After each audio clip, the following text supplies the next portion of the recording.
We've often known that for quite a while, menstruation and exercise are linked together. But today we're going to talk about an article that suggests they're even more intertwined than we previously thought, so let's dive in. So first, let's take a look at what the actual paper is. So the paper here, as you can see, it's titled Hypothalamic Pituitary Ovarian Axis Suppression is Common Among Women During U.S. Army Basic Combat. And it's by Popp et al. And it's a recent one here. And that's a mouthful here, but we're going to talk specifically about the HPO axis, or hypothalamic pituitary ovarian axis. Let's talk about what that means. Let's take one step back. Basic training. So basic training in the military, it can be anywhere from about 6 to 13 weeks, depending on, your level. Are you officer, enlisted, you have prior experience, what, medical degree do you have? For me, personally, in my military, mine was like a 6 weeks, 5 weeks, 6 weeks course. And so the general training is usually a little bit longer, right around like 8, 12 weeks, something like that.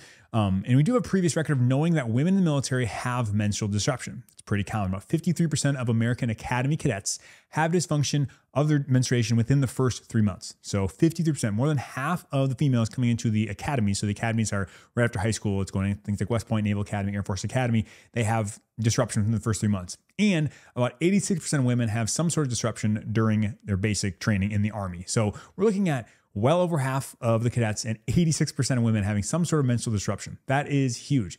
But why do we care about that? Well, we care about that because the HPO, or hypothalamic pituitary ovarian axis, it regulates reproductive function.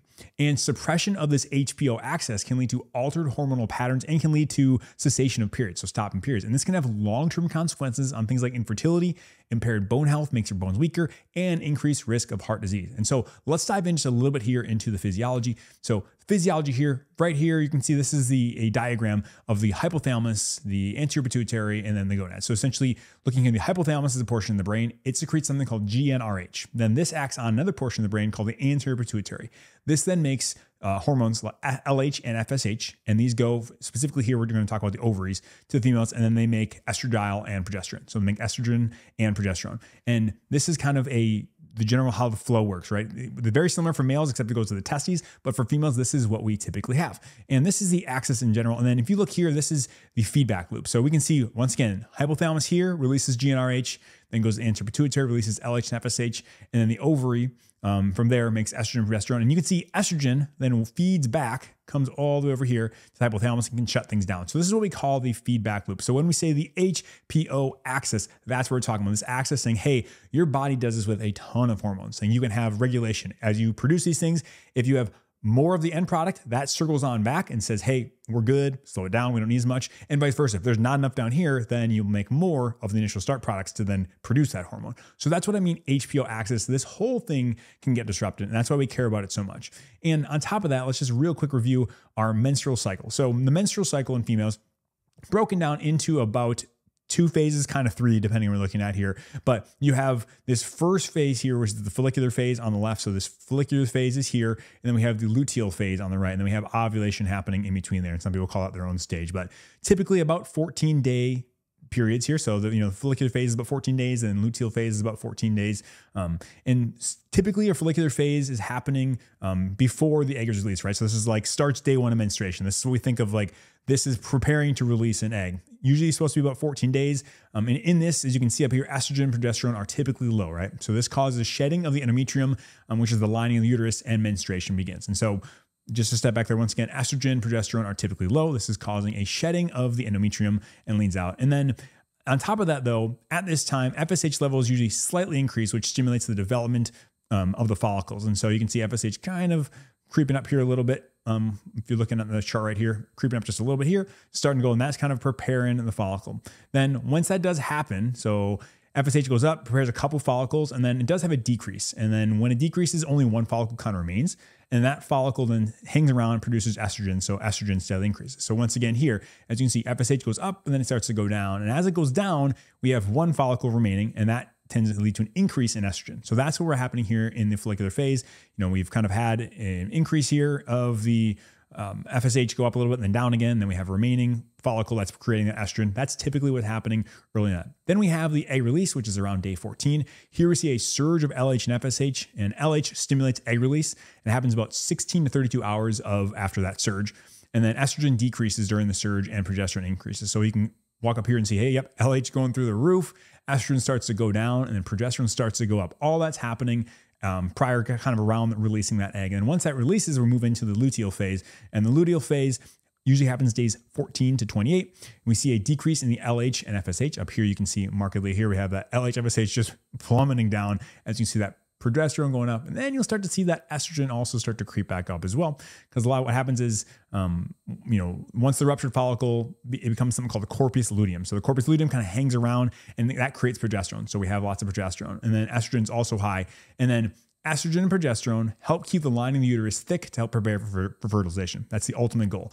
However, though, if we have no fertilization, the corpus luteum then breaks down, and then progesterone, estrogen decrease, and the cycle is started over. So once again, you can kind of see here on the pictures, it gets ready. We have progesterone and estrogen increasing, getting ready for fertilization, right? Or for implantation, saying, hey, this is what's going to happen. If it doesn't happen, then they go back down and we restart at the follicular phase. And so that's a whole lot of physiology. And you're just like, well, Jordan, that was super boring. Why did you do that to me? Well, we care because it actually matters in terms of overall health, obviously reproductive health, but then also for our athletes as well. It's really important to understand what is normal, right? So what is a normal period? It's really important for this article we're going to talk about here, what's normal, so we can understand abnormal. And so when that gets disrupted, it can lead to things, as we mentioned before, poor bone health, cardiovascular issues, lots of things. And so how do these disruptions happen? Well, there's multiple ways. So specifically, there's lots of ways you can do it. Most of the time, we talk about things like sleep or stress or nutritional deficiencies are the biggest reasons why we have it.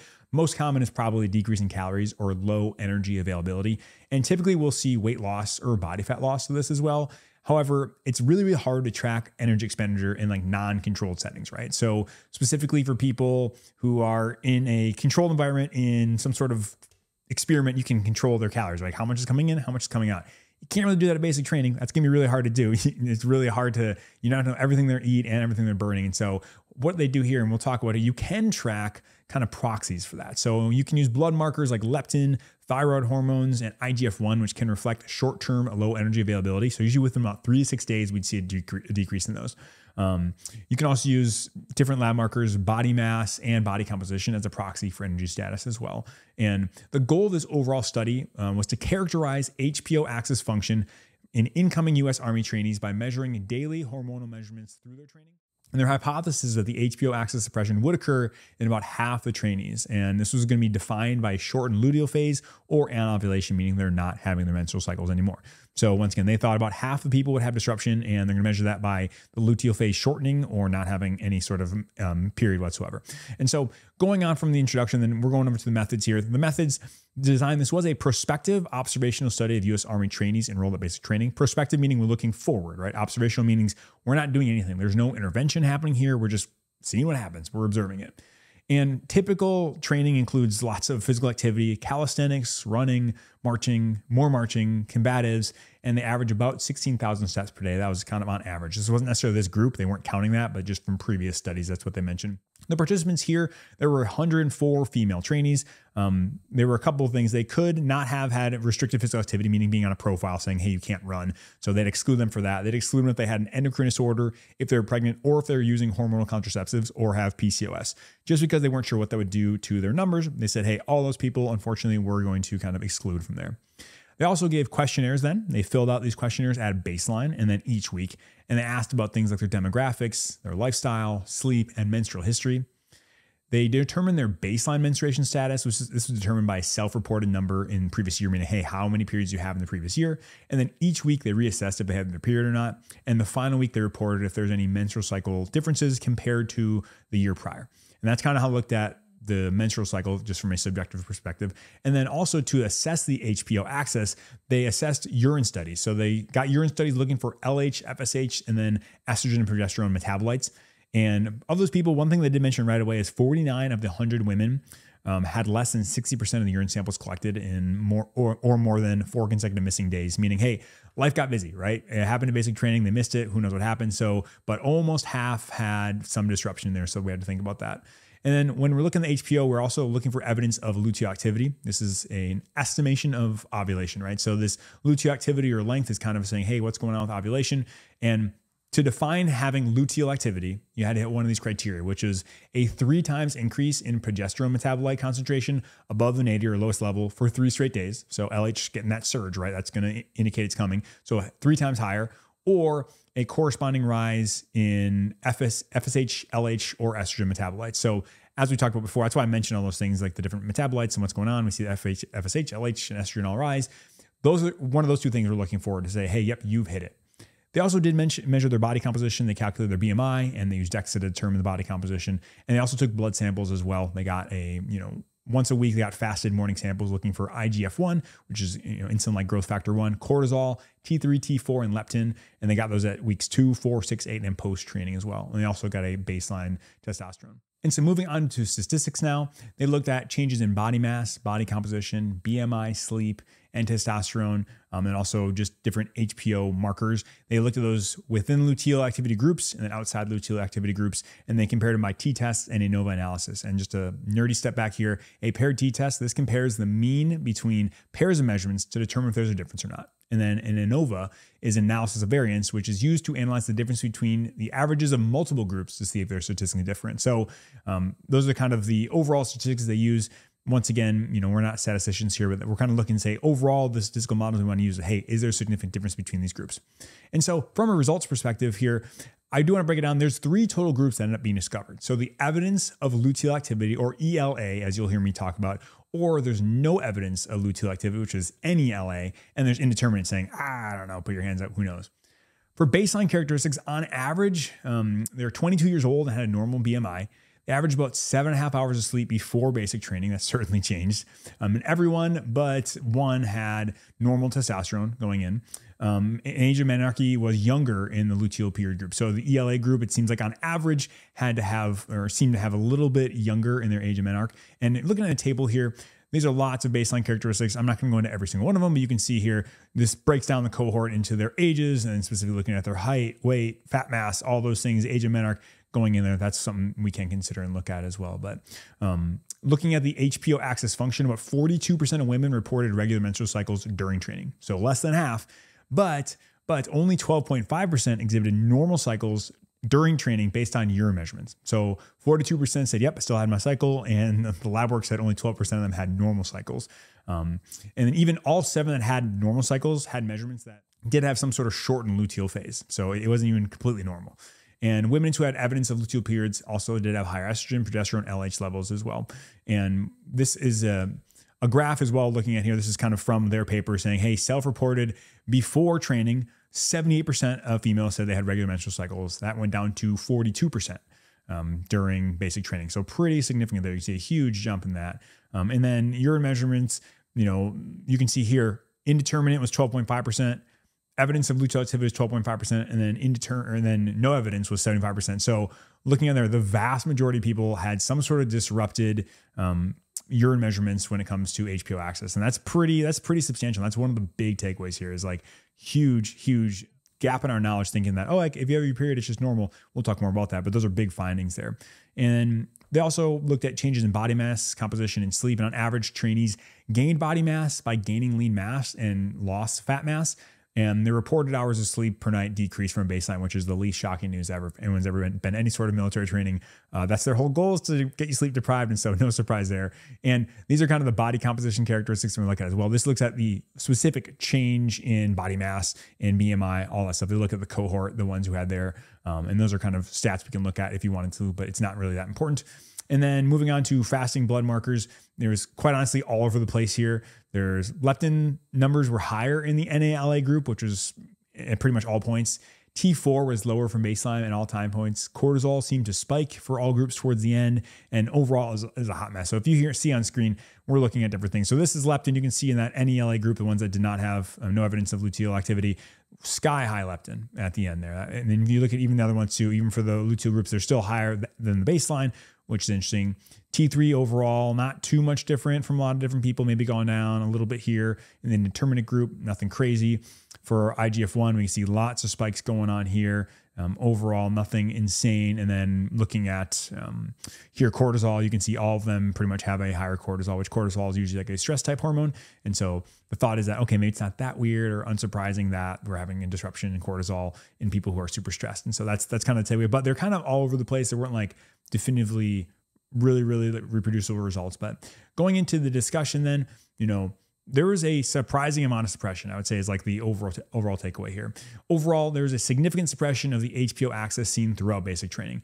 Many trainees reported, menstrual bleeding, but did not show a sign of hormone profile signaling they're having their actual luteal period. So once again, they were saying that they had their period, but the lab results were saying that their luteal phase was still disrupted. So that's something to talk about.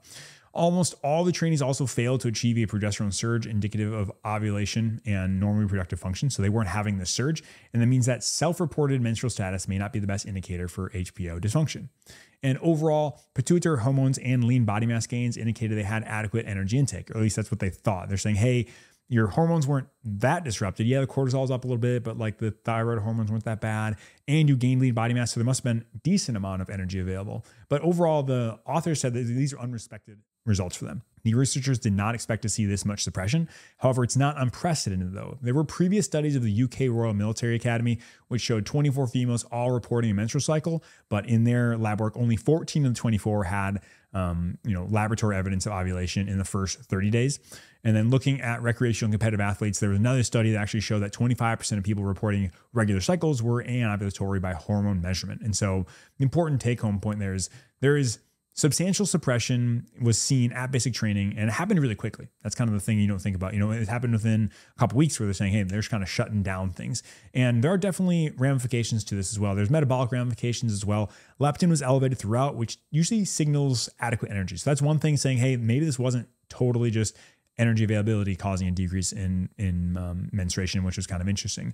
On top of that, T3, free T3, IGF-1 were only low at 2 time points and otherwise baseline or higher. And once again, in low energy, we would expect to see those numbers really decrease in as little as five days or so. We did have fat mass loss, which may indicate some energy deficit, but we did have total body mass increase, which may indicate the opposite. But overall, it's kind of interesting. And the reason I mentioned this, because most people will see this number or this, they'll say, oh, so basic training. Yeah, they go to basic training and, they lose weight. They have no energy availability. That's why their periods go down. This isn't necessarily pointing to that. We're not having a loss in body weight. We're actually having an increase in body mass. Our hormones aren't that disrupted, but we're still seeing a change in our ovulation. So it may not be specifically tied to that, which is kind of an interesting take-home point.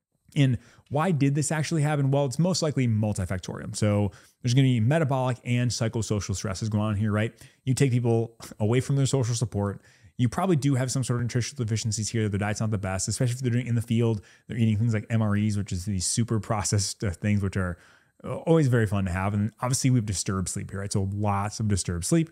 We do see higher cortisol seen in the non-luteal group phase, so typically a sign of some sort of stressor. And so once again, this is probably multifactorial. This is not just one specific thing, but I think the big take home from this article is that people were having menstrual disruption without potentially an energy availability issue, which a lot of people think, hey, it has to be because of that. It could be because of multiple different things, right? Is it sleep? Is it energy? Is it who knows what else? Could be lots of different things. And so why is this important? Well, it's important that it shows that self-reported menstruation may not be completely accurate. So those undergoing, hard training or in stressful environments, they may actually have a suppressed HPO access without us even knowing it. I think that's the biggest take-home point here is that people may think they're having their regular periods and they think everything's fine, but this shows that that may not be the whole story. So that's just something to think about, which is kind of interesting. And then from a limitations perspective, there's always limitations, right? Every paper. First was sample size. This was a super small group, not big at all, but hey, you take what you got. These were short-term results, so we have no idea how long this could have affected the women. Also don't know the long-term implications or when they regain their normal cycle. And on top of that, we're unsure if the baseline was already suppressed. Like, were these females already training and so they already had a suppressed baseline? Not sure. That may throw things off. And then collection issues, we missed a lot of tests, so kind of scattered data. And then energy availability, we talked about that could be a problem, but we don't necessarily know. We don't know if they had negative energy balance. That could definitely affect things. And then the sleep was another thing. They reported sleep, but could sleep be actually different? You could have a substantially different amount of sleep based off of self-report and then actually validated measurements of that. So all those things to say, hey, there are limitations, right? Smaller study, it's not the biggest thing in the world, but I thought it was very interesting. And the reason I want to talk about this is my takeaway is I thought this was a super interesting study because we all know that female athletes should have periods when they're working out, right? Like that is non-negotiable. We should know that, but that may not be enough to know the whole story. And this another reason why we should really take this seriously and we should take menstruation seriously in athletes is because it's so critical for long-term bone health, reproductive health, and cardiovascular health, right? So if we're disrupting those without even knowing it, that's something, we don't want to be harming them later on. So it's something we have to think about. And we may really need to focus on nutrition to make sure energy availability is adequate, right? So if we're seeing decreases here in situations where energy availability isn't everything, then nutrition is one thing you have to lock in because, if you're very stressed and you're having poor sleep, then maybe energy is one dial we can turn. But as you can see, it's multifactorial. And on top of that, people need to work on life stressors. So probably not practical for the tactical athlete or warrior athlete at basic training. You can't say, hey, I'm not going to do this. I need to not be stressed. But for regular athletes, this is very, very doable. And the reason for me, the takeaway here is that, people who are athletes and are training really hard, right? We're training for something that's great. But we really got to lock in all those lifestyle factors, right? So nutrition, obviously you have to make sure we have enough energy. That's important. Sleep is critically important. And then stress as well. And so all three of those things are kind of the big things, play a big picture inside. Even if just one of those things is off, that may be disruptive. And that's the thing here is what was very interesting is even when we have, normal cycles saying, hey, everything looks good. I'm having normal cycles. Everything's fine. On top of that, we're showing that we may have some issues still. And so that's the biggest thing we have to take home from this is like, hey, I'm not saying we have to go crazy and check our morning progesterone and estrogen by urine. I'm not saying that at all, but I'm just saying it's something to consider that, hey, our body may show like early signs of things without us even knowing. And so it's just really important to have everything locked in so that we can try to do it. What's the general takeaway? Like, how does this affect your training? Well, I don't think you need to go and get urine studies on this, but understand that, hey, what I really take this as is, hey, we need to control our stress, our sleep, and our diet and our activity all together. Have those things to try to give females the best possible chance of recovery, and then making sure that we're not having any long-term consequences in terms of bone health or cardiovascular health or things like that. Overall, like, I think it was cool. It's not incredibly practice changing, but I think it's just really interesting to look at. But this does conclude the podcast. Thanks so much for stopping by. I really appreciate it. If you did find this helpful, it'd mean the world to me if you either left a 5-star review on your podcast platform of choice, or if you share it with a friend who you think might enjoy it. And if you ever want to get more information from me, consider signing up for my mailing list. I'll put a link in the description below. I'll just send out things that I think are interesting, whether they're links or research reviews from time to time. And I promise I'll never spam you because I hate spam so much. But that's it for today. Now get off your phone, go be active, have a great rest of the day. We'll see you next time.